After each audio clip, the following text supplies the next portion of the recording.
Welcome to the Bodega Botanica Tales podcast. Each episode is a fictional short story inspired by the gossip I heard in bodegas, the whispers at the botanicas, and the cultural myths and folklore that shaped me.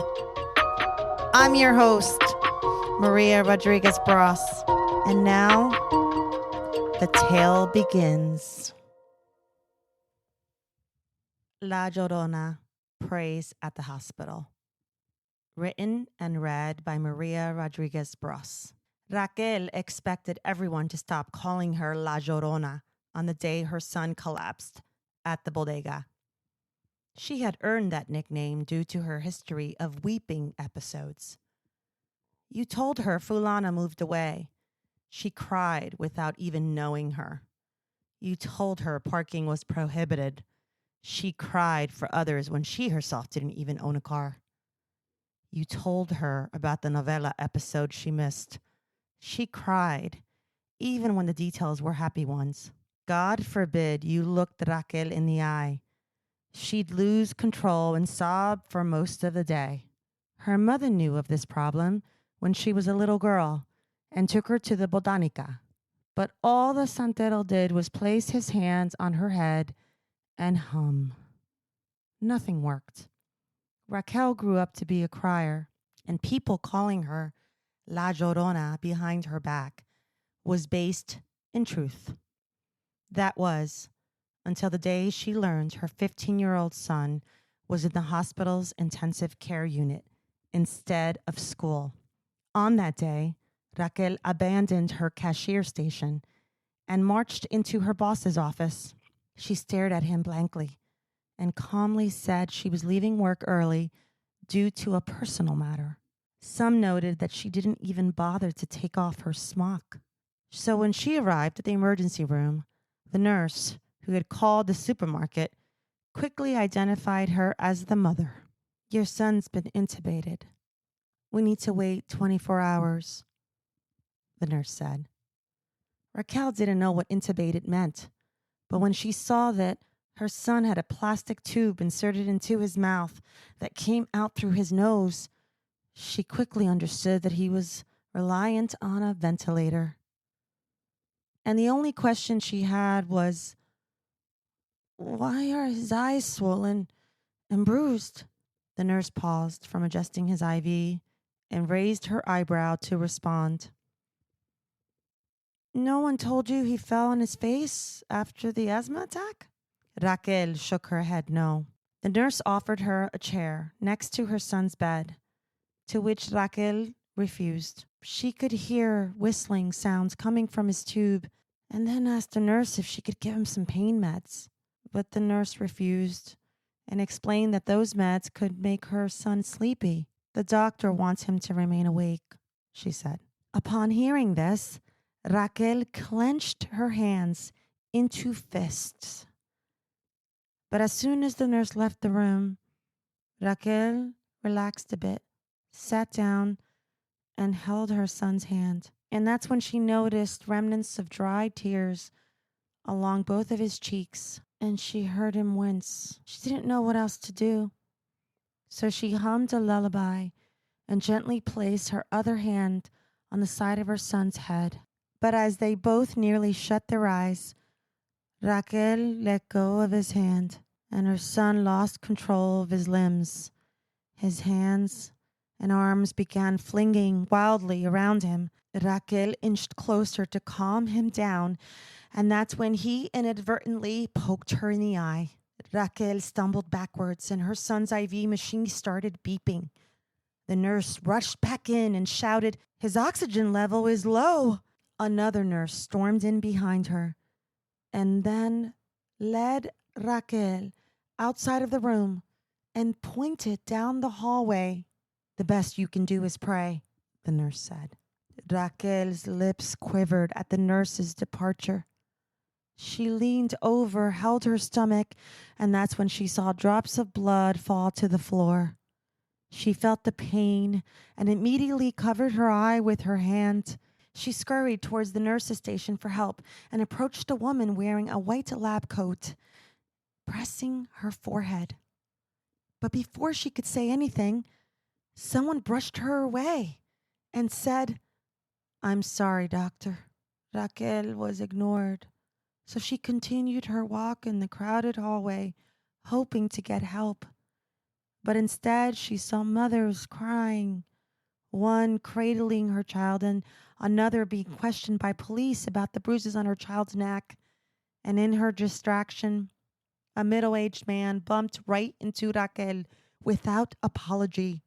The man fell into a nearby chair while an elderly, crying woman rushed over to comfort him. She looked up at Raquel and said, "Don't mind him. His son was shot tonight. Keep moving." Raquel nodded and continued until she reached the end of the hallway. There she looked up and saw a sign that read "Chapel." She gently pushed the door open and was immediately met by a congregation of men and women, young and old. She looked for a place to sit and managed to find a space in one of the middle pews. And there, Raquel sighed deeply and took off her smock, which she used to wrap around her head and cover her injured eye. And with her good eye, she noticed those around her were kneeling, praying, and crying. She wanted to join them, but she could not cry. So she knelt and pretended to pray with her right eye open. And that's when she heard the whispers of a woman in the front pew wearing a black veil that hid her face. Raquel covered her ears and tried to focus on praying, but the woman's whispers became louder and soon turned into shouts and then screams and then wails until her sounds drowned out everyone else's noise. "Make La Llorona stop," said someone sitting in the crowd. "She should cry for what she did," said another. Raquel gasped and put her hand on her heart. She couldn't believe the lack of compassion, so she took it upon herself to stand up. And right before she approached La Llorona to offer comfort, someone shouted, "Don't get too close." Raquel nodded and saw those that were kneeling sat back down and those that were praying opened their eyes.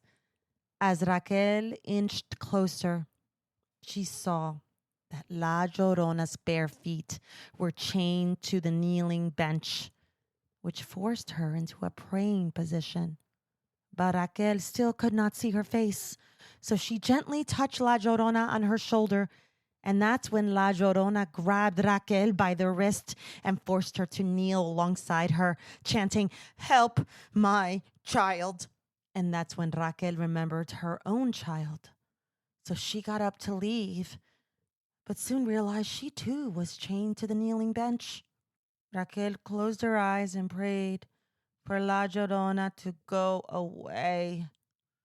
And while she prayed, La Llorona tried to rip off the smock off of Raquel, and that's when Raquel fought back and pulled the veil off of La Llorona's head. The cries stopped, and then there was silence, and then there were beeps, and then a voice. "Your son is off the ventilator," the doctor said.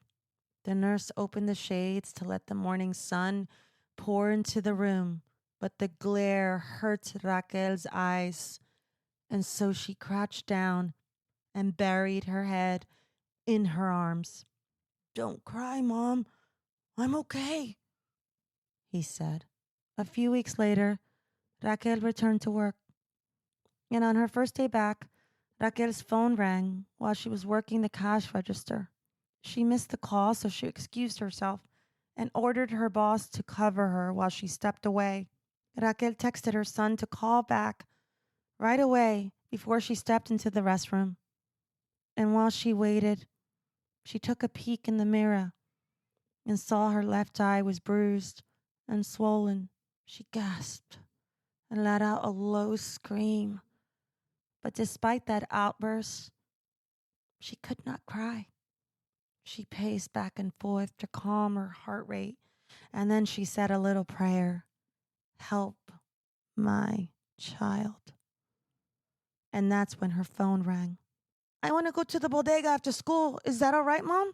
Raquel breathed a sigh of relief and said yes. And when she returned to her workspace, she noticed that her coworkers, her boss, and even the customers were staring. So she asked, "What? You've never seen a woman wearing an eye patch?" No one dared answer her. After all, she had earned that eye patch, and not through prayer alone. We know this to be true because from that day on, no one called her La Llorona ever again.